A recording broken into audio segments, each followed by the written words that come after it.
Says विश्वविद्यालय द्वारा online series says talk में भारत सरकार के विभिन्न संगठनों में अपनी सेवाएं दे चुके एवं प्रभावी व्यक्तित्व श्री अश्विन लोहानी ने संकट के समय में भी सकारात्मक अवसरों की पहचान विषय पर अपने विचार साझा किए। इस टॉक में विभिन्न क्षेत्रों के बिजनेसमैन, टेक्नोसेवी और प्रोफेशनल ने हिस्सा लिया।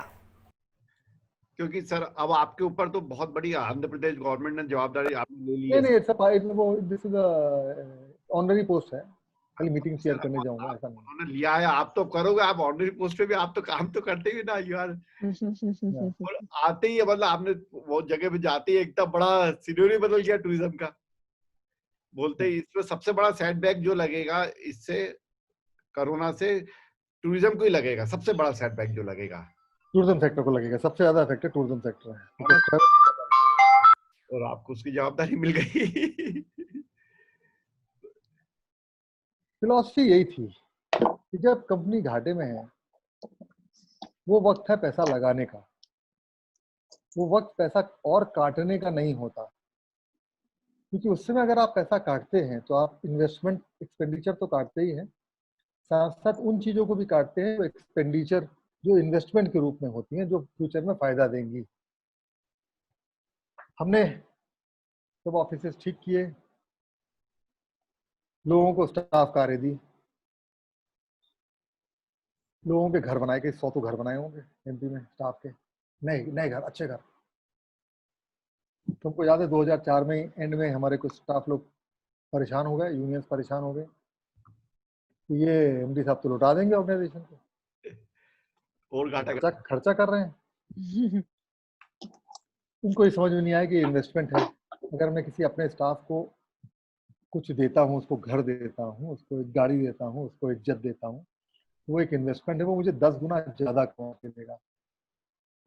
और यही हुआ 2004 नवंबर से जो रेवेन्यूज की ग्रोथ हुई शुरू 40 से 50% पर मंथ, जी जी कि हमारे सभी होटल प्रॉफिट में आ गए, सभी स्टाफ शान से जीने लगे। सब स्टाफ को मैंने टीक पैनल मैनेजर्स को टीक पैनल ऑफिसर दिए, गाड़ियां दी उनको, स्टाफ कार, जहां कंपनी की एक स्टाफ कार हुआ करती थी 70-80 स्टाफ कारें हो गई। सबको रहने के घर दिए, कहा कहीं भी रहना हो, भोपाल में पोस्टिंग चाहिए, इंदौर में घर चाहिए, वो भी दे दूंगा, सब कुछ दे दूंगा, खाली काम करो और वो करो जो मैं चाहता हूँ, वो हासिल करो।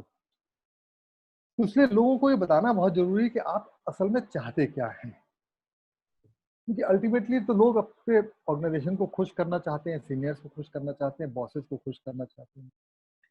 अगर आप ये क्लियर नहीं करेंगे कि आप किस चीज से खुश होते हो, तो वो स्पेकुलेट करता रहेगा, तरह तरह की चीजें ट्राई करता रहेगा। क्लियर कर दो कि एक पैसे गड़बड़ करोगे टांग दूंगा तेरे को, मुझे डिलीवरी चाहिए, आउटपुट चाहिए, उसी बेसिस पे इज्जत होगी। जो मेरा मैनेजर सबसे बढ़िया काम करता था, उसको मैं पर्यटन भवन जो मैंने बनाया था उसके कमरे से निकल के ग्राउंड फ्लोर में जाता था, गेट पे उसको रिसीव करता था और उस आदमी को अपनी जेब से उसी के रेस्टोरेंट में अपने पर्स से पैसा खर्च करके उसको खाना खिलाता था, जो उसका सर्वोच्च सम्मान हुआ करता था मैं कहूँ। लेकिन अगर वो गड़बड़ करता था तो उसकी पिटाई होती थी। पर गड़बड़ करना लोगों ने छोड़ दिया था, क्योंकि लोग बेसिकली अच्छे होते हैं। मेरा ये मानना है कि स्टाफ बेसिकली अच्छा होता है, ये मैनेजमेंट ही होता है जो बेकार होता है, और जितना टॉप मैनेजमेंट होता है वही बेकार होता है। या तो वो अच्छा होगा तो ऑर्गेनाइजेशन बढ़िया हो जाती है, बेकार होता है तो ऑर्गेनाइजेशन बेकार हो जाती है, फिर अपने स्टाफ को ब्लेम करता रहता है कि मैं इनकी वजह से नहीं कर पाया, इनकी वजह से नहीं कर पाया। 40 साल की नौकरी में मैंने आज तक अपने किसी भी सबऑर्डिनेट को आउटस्टैंडिंग से नीचे कॉन्फिडेंशियल रिपोर्ट नहीं दी, सबको आउटस्टैंडिंग कॉन्फिडेंशियल रिपोर्ट दी, क्योंकि मैं मानता हूँ कि वो आउटस्टैंडिंग है तो आउटस्टैंडिंग बिहेव करेंगे। मैंने माना कि वो ईमानदार हैं तो ईमानदार की तरह बिहेव करेंगे। अगर मैं उन पर शक करूंगा तो ईमानदार नहीं, वो बेईमान हो जाएंगे। मैंने जो ज्वाइन किया था तो मैं डोडी में हमारा एक ढाबा हुआ करता है। हाँ सर, आज तो इंदौर भोपाल रोड में, हाँ, तो बहुत खराब हालत में था पहले। 2004 में 2,500 रुपये रोज की सेल थी उसकी, और वहाँ पे एक मैनेजर हुआ करते थे, नाम नहीं लूंगा उनका। तो हम जब पहली बार भोपाल से इंदौर गए तो वहाँ ढाबे में रुके, तो मैनेजर की शक्ल देखकर मैंने कहा बिजनेस की बात करना बेकार है, बिकॉज आदमी की शक्ल पे लिखा होता है कि उसका बिजनेस कैसा चल रहा है। चमक होनी चाहिए ना, वो चेहरे की चमक ही तो आपकी कैश बॉक्स की चमक में तब्दील होगी। तो हमने उसकी बात नहीं करी, हमने कहा चलो तुम्हारे साथ खाना खाते हैं। तो एक मैनेजर अपने एमडी के साथ खाना खाए, बहुत बड़ा इवेंट था उसके लिए। हम लोग साथ बैठ के एक ही टेबल में खाना खाया। खाने के बीच में मैंने उससे पूछा कि क्या क्या प्रॉब्लम है, तो उसने कहा कि साहब एक तो एक मेजर पेनल्टी चार्जशीट मिली हुई है। वो 3 साल पहले एक कैश का वेरिफिकेशन हुआ था जिसमें 50 रुपए कैश कम निकला था जितना होना चाहिए उससे। तो मेजर पेनल्टी चार्जशीट मिली हुई थी हमको, और उस सर पे लटकी है तलवार की तरह। मैंने कहा और बताओ घर कहाँ है, कहाँ रहते हो? कहते कंपनी ने घर दिया है, छत पे रहते हैं ढाबे की। अब उस ढाबे की जो खराब हालत थी मुझे समझ में आ गई क्यों है। मैं वापस गया, भोपाल गया, तो वहाँ उसकी चार्जशीट वाली फाइल मंगवाई, इस फाइल को फाड़ फोड़ के फेंक दिया, क्रैश कर दिया। और फिर इंजीनियर को बुलाया, मैंने कहा इसका घर बनाना शुरू कर दो वहीं पे। रोडी में कहाँ से कहाँ दूर से, भोपाल से जा नहीं सकता, इंदौर से जा नहीं सकता, वहीं घर बना दो इसका, तो कुछ और स्टाफ का ही बना दो। तो मैं कर देते, मैंने कहा नहीं कल से नींव खोद दो, बाद में फाइल वाइल बाद में होती रहेगी। तो अगले दिन उन्होंने नींव खोदना शुरू कर दिया। उसके हफ्ते भर बाद में फिर से गुजरा उस रोड पे, तो भोपाल से इंदौर तो रेगुलरली आना होता था एमडी टू। तो इस बार मैंने देखा उसके चेहरे पे चमक थी।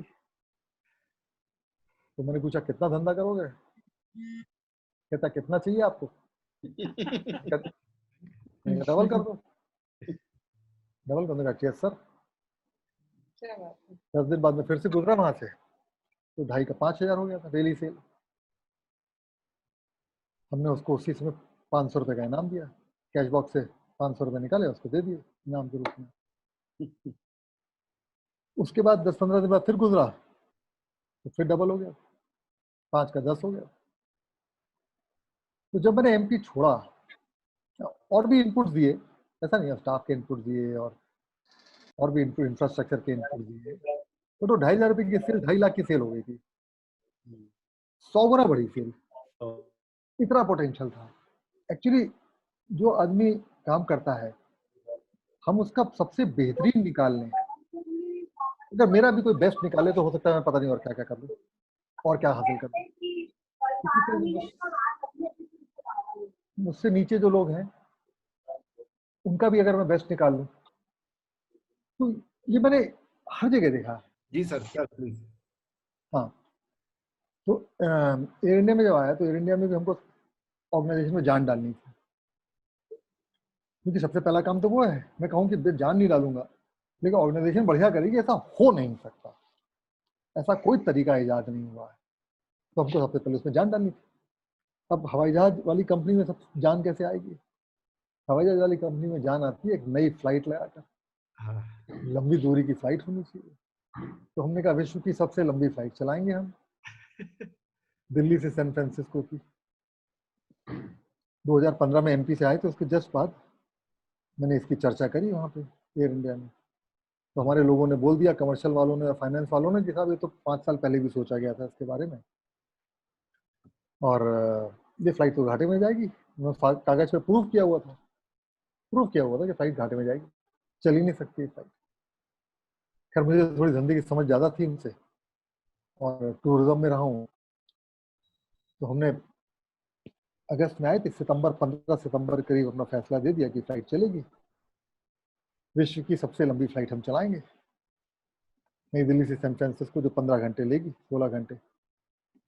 4 दिसंबर को चलाएंगे, 2 महीने के अंतराल में हमने अनाउंस करा फ्लाइट चलाएंगे, जबकि ऐसी लंबी फ्लाइट 6 महीने 1 साल के अंतराल में अनाउंस करी जाती है। तो हमारे पूरे ऑर्गेनाइजेशन में हर कोई बिल्कुल, कुछ को छोड़ के सब लोग बिल्कुल निश्चिंत थे कि फ्लाइट तो फेल होगी और साहब मरे। बट ये फ्लाइट चली, और ये विश्व की सबसे सक्सेसफुल फ्लाइट्स में से एक फ्लाइट है। सभी एयरलाइन की सक्सेसफुल फ्लाइट्स में एक फ्लाइट है, और ये पहली थी। उसका से हमने 10 फ्लाइटें चलाई इंटरनेशनल। पिछले 1 साल में भी 12 फ्लाइट चलाई। हर हफ्ते टूर पे निकलते थे, जाके लोगों से मिलते थे, गले मिलते थे, उनसे बात करते थे, उनसे पूछते थे। हर रोज मेरा स्टाफ मुझसे मिलने आता था। आप सोच सकते हैं कि रेलवे बोर्ड चेयरमैन में करीब मुझसे 100 से 150 स्टाफ तो मुझसे ऑफिस में मिलने आता था रोज, और करीब 1000 आदमी मुझे व्हाट्सएप भेजते थे जी। अपनी छोटी छोटी समस्याओं के। जो रेल में जो गैंगमैन होता है सबसे नीचे लेवल पे, सबसे नीचे लेवल पे जो गैंगमैन होता है, जो पटरी की मरम्मत करता है, वो तक मुझे फ़ोन करता था। और मेरे रिटायरमेंट के बाद वो लोग 20-25 गैंगमैन मेरे घर में आए, हर रेलवे से एक-एक गैंगमैन, और भेंट देने आए और अभी तक संपर्क में हैं। तो कई डिसीजन आपको गट पे लेने पड़ते हैं, गट पे। डोडी का फैसला, एमपी के जायदार फैसले, नए-नए होटल बनाए, नए-नए स्पॉट्स बनाए। आपका जो खंडवा के पास वो कौन सा हनुमंतिया बनाया हमने 2015 में। उस समय बिल्कुल वीराने में था, सोच नहीं सकते थे कि इतनी बढ़िया जगह निकल जाएगी, आ गई। वो गट पे फैसले होते हैं, हमको फाइल पे पहले हम प्रूव नहीं कर सकते थे कि सक्सेसफुल होगा। इसी तरह से एयरलाइन में जितने फ्लाइट्स चलाई, अशोक होटल में जो चीजें करी, काफी कुछ फैसले गट पे होना जरूरी है। आपको अपना गट डेवलप करना पड़ेगा अगर आप बिजनेस करते हैं, और गट को डेवलप करने का सिर्फ एक ही तरीका है, जी सर, इन्वॉल्वमेंट। वही सीखना है सर आपका आपसे। भयंकर इन्वॉल्वमेंट होना चाहिए अपने काम के साथ, भयंकर इन्वॉल्वमेंट, जिसे कहते हैं पागलों वाला इन्वॉल्वमेंट होगा तो आप जो सोचेंगे, जो चाहेंगे, वही होगा। ऑर्गेनाइजेशन वैसे ही बिहेव करेगी जैसे आप चाहोगे। मैंने अपना जो पहला गिनीज वर्ल्ड रिकॉर्ड बनाया था 1998 में बनाया था। अच्छा सर, 13 जनवरी 1998 को मिला था मुझे। क्या हमने था? वर्ल्ड की सबसे पुरानी ट्रेन चलाई थी, फेरी क्वीन एक्सप्रेस। ये चली थी 17 अक्टूबर 1997 को चली थी। ये इंजन खड़ा हुआ था हमारे पास रेल म्यूजियम में पिछले 100 साल से। जी। इसको हमने निकाला, ये 1855 का इंजन था। इसको निकाला, इसको ट्रेन बनाई, इसको पैकेज किया, टिकट बेचे और इसको चलाया सक्सेसफुली। और ये इंजन जो पिछले 100 साल नहीं चला था, 90 साल नहीं चला था, 1907 के बाद 1997 में चला था ये। इस इंजन ने वैसे ही बिहेव किया जैसा हमने चाहा। इस रफ्तार पे चलेगा, इतनी देर बाद इसको पानी की आवश्यकता होगी, इतनी देर बाद इसको कोयले की आवश्यकता होगी। क्योंकि उस प्रोजेक्ट से इतना भयंकर इन्वॉल्वमेंट था, एक तो असंभव प्रोजेक्ट था। वर्ल्ड की सबसे पुरानी ट्रेन चलाना, वर्ल्ड रिकॉर्ड बनाना, यह असंभव प्रोजेक्ट था। तब मैं बहुत जूनियर था, उस लेवल पे नहीं, डायरेक्टर रेल म्यूजियम था। बट पागलों की तरह उस प्रोजेक्ट के पीछे लगे। उस इंजन ने, उस प्रोजेक्ट ने वैसा ही बिहेव किया जैसा हमने चाहा, और गिनीज वर्ल्ड रिकॉर्ड बना। गिनीज वर्ल्ड रिकॉर्ड बना, उसके बाद 5-6 जगह गिनीज वर्ल्ड रिकॉर्ड की एप्लीकेशन लगाई। भोपाल में आपने देखा होगा, वो लगाया था एक शान भोपाल रेस्टोरेंट, हाँ सर, वो भी बिल्कुल Bhopal express, Ashoka hotel, Ashoka hotel. हाँ, और किरम की चीजें करी। आपका वो नाम भी भूल गया हूँ जगह जगह। जबलपुर के पास बरगी बनाया। बहुत सारे स्पॉट्स निर्मित किए। ज्यादातर स्पॉट्स गट पे निर्मित हुए, हम जानते थे कि चलेंगे। तो आपको अपना गट डेवलप करने की जरूरत है, और एटीट्यूड बहुत जबरदस्त पॉजिटिव रहता है। बिल्कुल सही बात। खासतौर से आज के टाइम में, जब मालूम नहीं क्या होने वाला है, पूरे विश्व को नहीं मालूम, हम सबको नहीं मालूम। इससे में हतोत्साहित हो जाना, डिप्रेस हो जाना बहुत ही स्वाभाविक है, बहुत सरल है। बट एटीट्यूड ही सब कुछ है। एटीट्यूड से बड़ा कोई धन नहीं है। भयंकर पॉजिटिव एटीट्यूड होना चाहिए, फियर्सली पॉजिटिव एटीट्यूड। क्योंकि एटीट्यूड जो है वो नॉलेज को ओवरराइड करता है। पहले, आज से 30 साल 40 साल पहले, हमको याद है जब 1980 हमने नौकरी शुरू की थी, तब नॉलेज की बात हुआ करती थी, ज्ञान की बात हुआ करती थी। तभी मैंने 4 इंजीनियरिंग डिग्री भी करी, mechanical, electrical, metallurgy, electronics. 4 engineering sir? हाँ, 4 इंजीनियरिंग करी। एक में होती है तो ये इसका वर्ल्ड रिकॉर्ड है। बट उस समय ज्ञान का जमाना था, लोग ज्ञान को सर्वोपरि मानते थे, नॉलेज सबसे सुप्रीम है। अब एटीट्यूड का जमाना है, एटीट्यूड सुप्रीम है, नॉलेज उसके बाद आती है। तो एटीट्यूड बहुत पॉजिटिव रखने की जरूरत है। आपको फ्रिल्स अवॉइड करने की जरूरत है, फ्रिल्स। जब German ITDC German railway board बने, तो पहला आदेश जो हमने दिया ज्वाइन करने के आधे घंटे के अंदर, वो बुकेज बैन कर दिए थे पूरे भारतीय रेल के। मैंने कहा भारतीय रेल में कहीं भी कोई आदमी दूसरे के साथ बुकेज का आदान प्रदान नहीं करेगा। और उसके चंद घंटे बाद गिफ्ट बैन कर दिए थे। मैंने कहा कोई किसी को गिफ्ट नहीं देगा, कोई किसी से गिफ्ट नहीं लेगा, दिवाली आ रही है लेकिन नहीं ले जाएंगे। फिर उसके 2-3 दिन बाद फिर वो बैन कर दिया। मैंने कहा प्रोटोकॉल बैन कर दिया। हम कहीं जाते हैं चेयरमैन, हमको लोग रिसीव करने क्यों आते हैं? क्यों 50 लोग आते हैं रिसीव करने? एक स्टेशन मास्टर आना चाहिए रिसीव करने बस खाली। तो ये प्रोटोकॉल बैन कर दो। कितने चोचले हैं, चोचलों को खत्म करने की आवश्यकता है। जिसे आदमी को शुद्ध लगे कि शुद्ध डिलीवरी में ही फोकस किया जाए। अगर मैं बुके लेने और गिफ्ट लेने की मुझे आदत होगी तो मेरा जितना स्टाफ है जब भी हर मौके पे मुझे बुके देगा और गिफ्ट देगा, क्योंकि उसको लगेगा साहब इससे खुश हो जाते हैं। लेकिन जहाँ उसको पता चलेगा गिफ्ट दोगे तो आपको चार्जशीट मिल जाएगी, आप सस्पेंड भी हो सकते हो, तो गिफ्ट देना बंद करेगा, वो काम पे ध्यान लगाएगा। तो इसलिए फ्रिल्स को खत्म करने की जरूरत है और आपको अपने स्टाफ को सपोर्ट करने की आवश्यकता है, भयंकर सपोर्ट करने की आवश्यकता है। आपको अपने सबॉर्डिनेट्स के लिए खड़े होने की आवश्यकता है।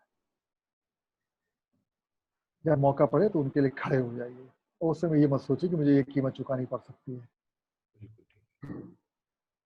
मुझे याद है एक इंसिडेंट हुआ था हमारे साथ।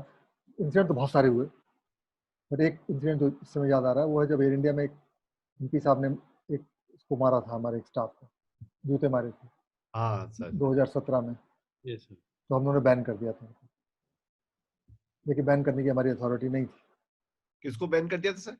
एमपी को बैन कर दिया था। एमपी साहब ही बैन। तो उसके बाद भारत में नया कानून बना, नो फ्लाई लिस्ट वाला, फिर नया कानून बन के आया। बट हमारे लिए अगर मेरे स्टाफ को किसी ने मारा है चाटा तो वो चाटा मुझे पड़ा है ना, वो स्टाफ मेरा है। अगर उसको कुछ करना है, उसको डांटना है, फटकारना है, मारना, मैं मारूंगा ना। ये थोड़ी ना कि हर हरा गहरा न खरा के उसको मार जाए। तो आपको अपने स्टाफ के लिए स्टैंड अप करने की जरूरत है। 2 मैनेजमेंट की बड़ी स्पेशल थ्योरीज में फॉलो करता हूँ। एक है management by non interference, MBNI। हम अपने जो लोग मेरे साथ काम करते हैं उनके काम में दखल नहीं देंगे बहुत ज्यादा। अगर काम हो रहा है तो होने दो। ये भी एक मैनेजमेंट की प्रॉब्लम होती है, जो हम हर छोटी छोटी चीज में दखल देना शुरू कर देते हैं। टॉप आदमी हर छोटी चीज में दखल देता है, जिससे नीचे वाले आदमी का मनोबल भी टूट जाता है, उसका अपने ऊपर कॉन्फिडेंस भी खत्म हो जाता है। तो मैनेजमेंट बाय नॉन इंटरफेरेंस भी मैंने सीखा है। जो काम हो रहा है उसको होने दो, उस आदमी को और एम्पावर करो, उसका और मनोबल बढ़ाओ कि और ज्यादा काम कर पाए। टॉप सीट में बैठने वाले आदमी का काम तो टेबल के ऊपर पैर रख के बैठना और आराम से सोचना फ्यूचर के बारे में, वो होना चाहिए। Management by walking around. हम भोपाल में अपने घर से निकलते थे, सीधे पलाश जाते थे। पलाश के किचन का राउंड लेते थे, लॉबी का राउंड, कमरों का राउंड, फिर बोट क्लब चले जाते थे। वहां घूम लिए, ऊपर इंडियन वेव्स चले गए। घूमिए, अपनी टेरिटरी पे घूमिए, इंटरफेयर करने के लिए नहीं। एक तो अपनी टेरिटरी जानने के लिए, आपको सब पता चल जाएगा। मैं जब DRM दिल्ली में आया तो MP से आया था। MP में सेकंड टेन्योर के बाद DRM दिल्ली बनाया गया था। उसके 10 महीने बाद कॉमनवेल्थ गेम्स होने थे, नई दिल्ली स्टेशन को ठीक करना था। तो मैंने कहा कि नई दिल्ली स्टेशन जो है, ये मेरी मंदिर, ये मेरा मंदिर, यही है हमारा टेम्पल। न्यू दिल्ली स्टेशन है, तो हम रोज मत्था टेकने जाएंगे वहाँ। तो हम रोज राउंड लेते थे। तो पहले 9 महीने हम उस मंदिर में दिन में 2 बार जाते थे रोज। और मंदिर बहुत बड़ा है, 200 एकड़ पे फैला हुआ है। हाँ, और DRM लेवल का आदमी सर। हाँ, हम 2 बार जाते थे, पर पूरे 9 महीने 2 बार गए। उसकी कायाकल्प हो गई 9 महीने में। और उसके बाद जितने टाइम DRM रहे, 2.5 साल रहे, सवेरे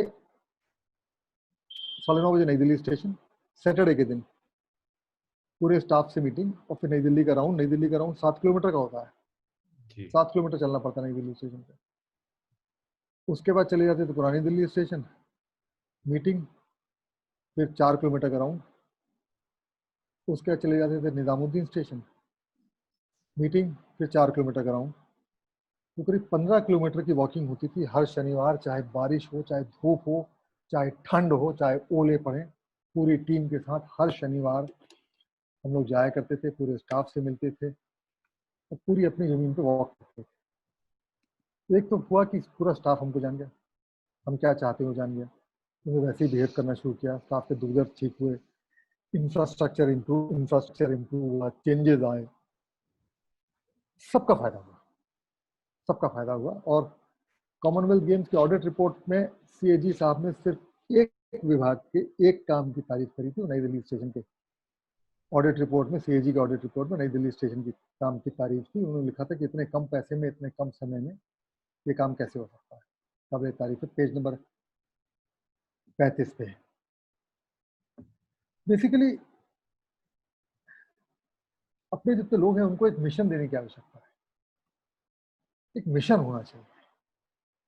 जिंदगी का मकसद ये नहीं है कि हम ऐसे ही बिताए रहें, सुबह उठे, कुछ काम कर लिया, चले गए दफ्तर, समय बिता लिया, परिवार हो गया, ये नहीं। There has to be a mission to life. और आप अपने पूरे स्टाफ को अगर आप मिशन देते हो तो वो भी मिशनरी ज़ील में काम करेंगे, वो भी मिशनरी ज़ील में काम करेंगे। उन अपने स्टाफ को हमें अडल्ट्स की तरह ट्रीट करने की आवश्यकता है। अडल्ट्स की तरह, हम उनको बच्चे की तरह ट्रीट करते हैं। सवेरे टाइम पे आना है, टाइम पे नहीं आएगा तनख्वाह काट देंगे। टाइम से जाना है, सीट पे बैठे आपको बिजी, हर समय बिजी दिखाई देना है।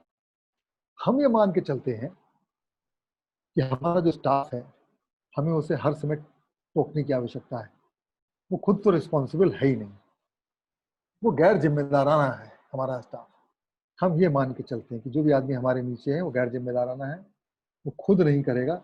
इसलिए उस पर चेक्स और बैलेंसेस और सब चीज़ों में इतने नियम कानून जो बनाए जाते हैं, इसी प्रेमाइस पे बनाए जाते हैं। लेकिन मेरा ये मानना है कि अगर उन स्टाफ को खुला छोड़ दिया जाए, उनको गर्व दिया जाए ऑर्गेनाइजेशन में, उनके मन में ऑर्गेनाइजेशन के प्रति एक प्राइड डेवलप किया जाए, प्राइड, वो लोग ऑर्गेनाइजेशन से को मोहब्बत करने लगे, तो वो आदमी क्यों गैर जिम्मेदाराना हरकत करेगा, क्यों करेगा? बिल्कुल सही। वो नहीं करता। हमने लाखों की तादाद में लोगों से डील किया है, रेलवे में 1.5 मिलियन लोगों से डील किया है, एमपी में डील किया है, जगह जगह लोगों से, 2,500-3 हज़ार स्टाफ थे, लेकिन उसके बियॉन्ड भी डील किया। आईटीडीसी जब सबसे बड़ी होटल कंपनी थी तब डील किया था लोगों से। एयर इंडिया में 30-35 हज़ार लोग थे, उनसे डील किया। मुझे कहीं भी कोई भी आदमी गैर जिम्मेदाराना नहीं दिखाई पड़ा। हाँ, एक आध बिरले केसेस होंगे, बट जनरली नहीं। जनरली हर आदमी सवेरे काम करने आता है, दफ्तर काम करना चाहता है, बशर्ते हम उसको एक एनवायरनमेंट दे पाएँ, एक एनवायरनमेंट जिसमें उसका काम करने की इच्छा करे, एक एनवायरनमेंट जिसमें वो गर्व महसूस करे अपने ऑर्गेनाइजेशन के प्रति, एक एनवायरनमेंट जो जहाँ पे उसको लगे कि न्याय है, जस्टिस है, गलत काम नहीं होता है। हम ऐसा एनवायरनमेंट देंगे जहाँ पे वो देखता है, अगर मैं लोगों से बोलता हूँ कि तुम 10 घंटे काम करो, तो मैं खुद अगर 12 घंटे काम करता हूँ तो वो आदमी भी 10 घंटे काम करेगा। बिल्कुल सही है। लेकिन अगर मैं 5 घंटे 6 घंटे काम करूंगा, फिर मैं कहूँगा तुम जान लगा के काम करो, तो जान क्यों लगाएगा वो आदमी, क्यों लगाएगा? तो अगर हम वैसा एनवायरनमेंट क्रिएट करते हैं, हम ऑर्गेनाइजेशन को एक बॉस की तरह नहीं, एक बादशाह की तरह चलाते हैं, तो लोग भी हमारे कर्मचारी की तरह नहीं, जान लगा के प्रजा की तरह काम करें। हाँ, बहुत सही है। बहुत बहुत जरूरी है। लोग, हर कोई आदमी अपने ऊपर एक बादशाह चाहता है, बॉस नहीं चाहता। बॉस तो हर काम में दखल लगाता है और कमियां ढूंढता है और टोकता है। जो बादशाह है वो एनकरेज करता है, इंसेंटिवाइज करता है। अगर गलत काम करेगा तो जबरदस्त पनिशमेंट भी देगा, बड़े दिल से काम करेगा। तो एक वैसा एनवायरनमेंट हम लोग क्रिएट कर पाए, वही फास्टेस्ट डिलीवरी देने का वही तरीका है। मेरा, अगर मुझसे कोई पूछता है कि आपकी फर्स्ट सेकंड थर्ड प्रायोरिटीज क्या है ऑर्गेनाइजेशन ठीक करने की, तो मैं कहता हूँ प्रायोरिटी 1 ह्यूमन रिसोर्स है, प्रायोरिटी 2 भी ह्यूमन रिसोर्स है, और प्रायोरिटी 3 भी ह्यूमन रिसोर्स है। बाकी सब उसके बाद में आते हैं। अगर उन लोगों ने अपना काम कर लिया जान लगा के, जो कर सकते हैं, तो समस्या ही नहीं है, सब चीजें हो जाएंगी बहुत कम टाइम फ्रेम में। और जो मैंने बात कही थी बॉस और बादशाह वाली, मैंने भी किताब लिखी जिसका नाम है हार्ट ओवर माइंड। अच्छा सर। असली में शासन दिल से किया जाता है, दिमाग से नहीं। या उसमें असली रिजल्ट आएंगे। और हम लोग अपने स्टाफ को मोटिवेट करने की बात करते हैं, हर मैनेजमेंट की जैसे मोटिवेशनल थ्योरी समझाई जाती है, मैं उस थ्योरी को भी गलत मानता हूँ। मैं नहीं मानता कि हमको मोटिवेट करना चाहिए। हमको एक ऐसा एनवायरनमेंट क्रिएट करना चाहिए जिसमें आदमी का बेहतरीन खुद निकल के आ जाए, अपने आप निकले। मुझे उसको ये ना बोलना पड़े कि तुम ये काम करो मैं तुमको इनाम देता हूँ ना, इनाम के लालच में नहीं, तो उसमें लालच आ गया था। ऐसा एनवायरनमेंट क्रिएट करना है जिसको आदमी सवेरे सवेरे 7 बजे ऑफिस, घर से ऑफिस भगा हुआ है, अपने चेयर पे बैठे और उसको लगे कि मैं बिल्कुल किंग हो गया हूँ, मैं डिलीवर करता हूँ, और शाम को उसको घर जाने की फुर्सत ही ना हो या इच्छा ही ना हो, और शनिवार इतवार हर रोज काम करे। एक ऐसा एनवायरनमेंट क्रिएट करना है हर ऑर्गेनाइजेशन में, तभी ऑर्गेनाइजेशन बहुत तेजी से आगे जाएंगी, और ये संभव है। It is all possible. बहुत बढ़िया sir. It has to be built on the foundations of hard work, conduct, sincerity, value systems. बाकी काम तो आप सीख ही जाएंगे। मैं अभी एक किताब पढ़ रहा हूँ, जस्ट कंप्लीट करी है, जिसका नाम है मैवरिक, मैवरिक। Maverick, Yes. रिकार्डो सिमलर ने लिखी किताब, दूसरी बार पढ़ रहा हूँ। और ये ब्राजील की एक कंपनी है जहाँ पे इसने मैनेजमेंट के सब प्रिंसिपल्स को दरकिनार करके अपनी कंपनी चलाता है, जहाँ पे कमरे के साइज से आदमी की औकात रिलेटेड नहीं है, जहाँ पे कोई साहब नहीं है, कोई कर्मचारी नहीं है, सब, यहाँ पे कोई नियम कानून नहीं है। तो नियम कानून तो इसलिए है कि हम सोचते हैं कि हमारे नीचे सब बच्चे हैं, सब गलत करेंगे, खुला छोड़ दिया जाए, सब बदमाशी करेंगे ना। इसकी इसी थ्योरी बेस्ड है कि everybody is responsible, everybody is an adult, और हम हर किसी का नजरिया सुने, मिलजुल के काम करें, एक ऐसा एनवायरनमेंट बनाए जिसमें आदमी का बेस्ट अपने आप निकल के आए। तो that is I think that is the best book on management जो आज तक मैंने देखी है। उससे बेहतर किताब हो ही नहीं सकती। अच्छा सर, हम भी पढ़ते हैं बिल्कुल। उसको आप अपने कॉलेज में बच्चों को पढ़ाइए। जी सर। तो यही मैं इतना ही बोलना चाहता था। और मैं बोलूँगा तो अगर बात ऑर्गेनाइजेशन के बारे में गया तो इतनी ऑर्गेनाइजेशन हेड करी, अगर उनके डिटेल्स में गया तो अब रात हो जाएगी, पता भी नहीं चलेगा। तो I think I stop here and I am open to observation. बहुत ही अच्छा सर। तो मेरी बेटी शिवानी अभी सर यहीं पर ही है, तो वो अभी आज सर लॉस एंजलिस में है। तो अब तो आपकी वाली हेलो। आप सारी Air India hello Shivani. San Francisco. तो शिवानी तुम we we met in Sage University Indore last Yeah, time. I had come there, yes. Yeah. Shivani It was पूरा so good to see you there. It was nice to see you Shivani here. I just had one question. Yeah. Yeah.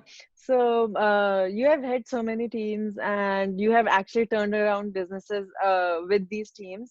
So definitely you have to create a team high performing, because otherwise you cannot turn around the business. So the first question is, how do you create or how do you motivate your team to be high performing, other than the things you already told us about, like giving them the environment? And also there are always people who are resistant to change, because inertia is the law of nature, and there are always comments like ये तो हम पहले कर चुके हैं, जैसे आपने बताया एयर इंडिया की फ्लाइट के लिए भी, तो ये तो हम पहले कर चुके हैं, ये आइडिया तो नहीं चलता है यहाँ तो लोग ऐसे नहीं है, हमारे पास ये फैसिलिटी नहीं है। तो how do you make your people less resistant to changes? The people are not resistant to changes. It's the top management which is at fault. मैं जिस ऑर्गेनाइजेशन में गया, जब आईटीडीसी में गया, तो मुझसे वहाँ के आईटीडीसी के लोगों ने बोला कि यहाँ के लोग बहुत बदमाश हैं। सब जगह के अच्छे होंगे लेकिन यहाँ के बहुत खराब हैं। ये होटल का 5 स्टार होटल का धंधा है, सबके कॉन्टैक्ट हैं, सब बदमाश।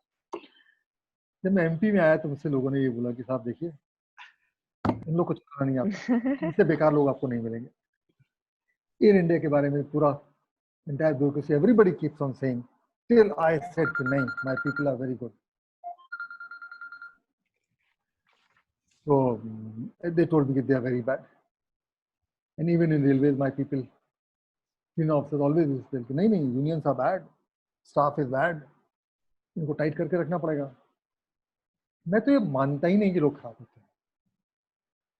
जिसको आप मीडियोकर समझते हैं, या जिसको आप कहना चाहते हैं कि हाई परफॉर्मेंस नहीं दे सकता, किस बेसिस पे बोल रहे हैं? हमने क्या उसका बेस्ट देखा है? नहीं देखा। और अगर कोई आदमी अपना बेस्ट देने लगे तो बहुत जबरदस्त होता है, तो बहुत जबरदस्त होता है। I work with the same main, ये वही लोग थे जब एमपी टूरिज्म कहाँ था, और वही लोग थे, हम तो सरकारी हैं, ना बदल सकते, ना हायर कर सकते, ना फायर कर, वही लोग थे जब आसमान पे गया। It all depends. No good workman blames his tools, he gets the work out of those tools only. Sir, एक नीलम रावत है, वो पूछना चाह रही है, what should be the reopening strategy for the tourism? ठीक है, टूरिज्म में कुछ टाइम तक तो इंटरनेशनल टूरिज्म अफेक्टेड रहेगा जी, बिकॉज आदमी को एप्रीहेंशन रहेगा। उसमें आज तक कभी आदमी सोच नहीं सकता था कि मैं कहीं जाऊंगा और वहां फंस जाऊंगा, फ्लाइट बंद हो जाएंगी। अब पहली बार देख लिया इस तरह की चीज भी हो सकती है, तो इंटरनेशनल टूरिज्म अफेक्टेड होगा, बट डोमेस्टिक टूरिज्म पिकअप कर सकता है। जी, और आप लोग को शायद मालूम हो या याद हो, हमने एमपी में एक शुरू किया था आसपास टूरिज्म, एक आसपास करके ब्रांड बनाई थी हमने कहा था कि भोपाल के लोग अपने भोपाल के आसपास, सांची, भीमबेटका, आसपास की जगह देखिए, इंदौर के लोग ओंकारेश्वर, महेश्वर, बगल की आसपास की जगहों को एक्सप्लोर करें, क्योंकि यदि हम टूरिज्म की बात करते हैं तो लोग दूर की बात करते हैं, तो लोग केरला हुआ आते हैं, लंदन हुआ आते हैं। तो इसलिए डोमेस्टिक टूरिज्म और खासतौर से आसपास टूरिज्म, जब तक एप्रीहेंशन लोगों को रहेगा दूर जाने में, उसको एक्सप्लोर किया जा सकता है, आसपास बढ़ जाएगा। आसपास बढ़ जाएगा। एजुकेशन में भी ऐसा ही होगा कि अब पेरेंट्स भी अपने बच्चों को बाहर नहीं भेजेंगे, लोकल इंस्टीट्यूशंस में पढ़ाएंगे। कुछ टाइम तक तो ग्लोबलाइजेशन से लोकलाइजेशन की तरफ मूवमेंट रहेगा। अजय श्रीवास्तव सर, आप कुछ? सर, हाँ, मैं पूछना चाह रहा, मेरा प्रश्न प्रशांत सर ने पूछ लिया न्यू नॉर्मल का, लेकिन मेरे पास एक प्रश्न और है जो मैं सर से पूछना चाहूंगा। नमस्कार सर। कि इस न्यू नॉर्मल में जो अनऑर्गेनाइज सेक्टर है, उसका क्या फ्यूचर होगा सर? अब देखिए, न्यू नॉर्मल क्या होता है वो तो हम लोग को ही नहीं मालूम कि न्यू नॉर्मल क्या होगा, बट अनऑर्गेनाइज सेक्टर तो बहुत बड़ा हिस्सा है, हम लोग के इकोनॉमी का बहुत बड़ा हिस्सा है अनऑर्गेनाइज सेक्टर, और अनऑर्गेनाइज सेक्टर तो चलेगा। आपको रेस्ट्रिक्शंस तो हो जाएंगे कुछ टाइम तक, जब तक आपका इसका पूरा इलाज नहीं निकलता तब तक रेस्ट्रिक्शंस तो थोड़े रहेंगे, पर इलाज भी देर से देर निकल ही आएगा, वैक्सीन और मेडिसिन दोनों निकल आएंगे। सर, डॉक्टर अखिलेश उपाध्याय हमारे वो पूछना चाह रहे हैं कि सेकंड लेवल लीडरशिप कैसे क्रिएट करी जाए ऑर्गेनाइजेशन में? जैसे है सर, जैसे वो खुद डायरेक्टर है, तो वो चाहते हैं उनका जूनियर जो है, उनके पास 8 या 10 HODs हैं, तो वो जब कैसे वो सेकंड लेवल का एक किस HOD को पिक करे, कैसे करे, कैसे सेकंड लेवल? मैं तो ज्ञान के ऊपर एटीट्यूड को बहुत देता हूँ। जी जी जी, एटीट्यूड और ह्यूमन वैल्यूज, ये एक मेन क्राइटेरिया होना चाहिए। ज्ञान तो अख्तियार किया जा सकता है, ठीक, पर ये लीडर का ही काम है। लीडर का काम सिर्फ लीड करना नहीं है, लीडर का काम at various stages, various levels में और लीडर्स पैदा करना भी उसका काम है। जी, बस सर, अब लास्ट क्वेश्चन में मैं राकेश मेरे साथ जो बैठे हुए इनसे बोलूंगा कि thank you very much sir. और आपने सर मीटिंग के लास्ट में एक बात कही थी कि आपके पास इतनी सारी चीजें बताने के लिए कि अगर आप सब डिटेलिंग में बताएंगे तो रात हो जाएगी, और हम सब दिल से चाहते हैं कि अगर वाकई में ये रात आ जाए और हम आपको अगर कई घंटों तक सुनते रहें तो उससे अच्छा सुख कोई प्राप्त नहीं हो सकता। मैं सर दिल से धन्यवाद कहता हूँ पूरी सेज परिवार की तरफ से कि आपने हमें इतना अच्छा बताया है, आपने डिफाइन किया है टाइम फ्रेम को, आपने हमारी ऑर्गेनाइजेशन को कैसे बिल्ड करना है, आपने हमें ये सिखाया है, आपने कहा है कि हमको ह्यूमन रिसोर्स में और हमारे इंफ्रास्ट्रक्चर में सबसे पहले इन्वेस्ट करना चाहिए। आपने हमें बताया है कि एक गुरु मंत्र दिया है कि जब कंपनी लॉस में हो, that is the time to invest in that company rather putting money out from that company. आपने हमें आउटस्टैंडिंग रेटिंग हर एक एम्प्लॉय को देने के लिए कहा है। एक मिरेकल जैसा मुझे लगा जब मैंने सुना कि आपने 1 मिलियन लोगों से पर्सनली मिलके हैंडशेक किया है। बहुत बहुत बड़ी बात है। आपने उन लोगों को ग्राउंड लेवल पर जाकर safety, hygiene and good behaviour के बारे में सिखाया है। आपने व्हाट्सएप जो एक एंटरटेनमेंट टूल था हम सभी लोगों के लिए, उसको आपने इतना बड़ा प्रोफेशनल टूल आपने उसको बनाया है, उसको उस काम को आपने आगे बढ़ाया है। आपने प्रायोरिटी तो सब जानते हैं सर, लेकिन आज मैंने नया वर्ड सीखा है कि प्रायोरिटीज में भी प्रायोरिटाइज कैसे किया जाए। अगर मेरी 5 प्रायोरिटीज हैं तो उसको भी मैं प्रायोरिटाइज कैसे करूँ एक दूसरे प्रायोरिटी के ऊपर, वो आज मैंने आपसे सीखा है sir.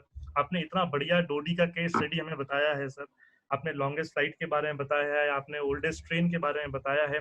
It was all like a story sir. जैसे मैं अपने बेटे को स्टोरी सुनाता हूँ, कहानियां सुनाता हूँ, बहुत अच्छी, बहुत पॉजिटिव वैसी कहानियां सर लगी है मुझे। तो thank you very much sir, इतनी सारी आपने बातें आज हमें सिखाई। परिवार आपका आभारी है sir. Thank you so very much. Thank you sir. Thank you Thank you, मुझे sir. बहुत अच्छा लगा आप सबसे बात Thank you. Thank you. Thank you. Right ऐसे ही सेल्स टॉक का हम नेक्स्ट सेशन बहुत जल्दी करेंगे और सर के जैसे लेवल के तो लाने की कोशिश करेंगे, फिर से शेयर करेंगे। Thank you sir. Thank you Thank you, sir. Namaskar. Thank you very much. Thank you.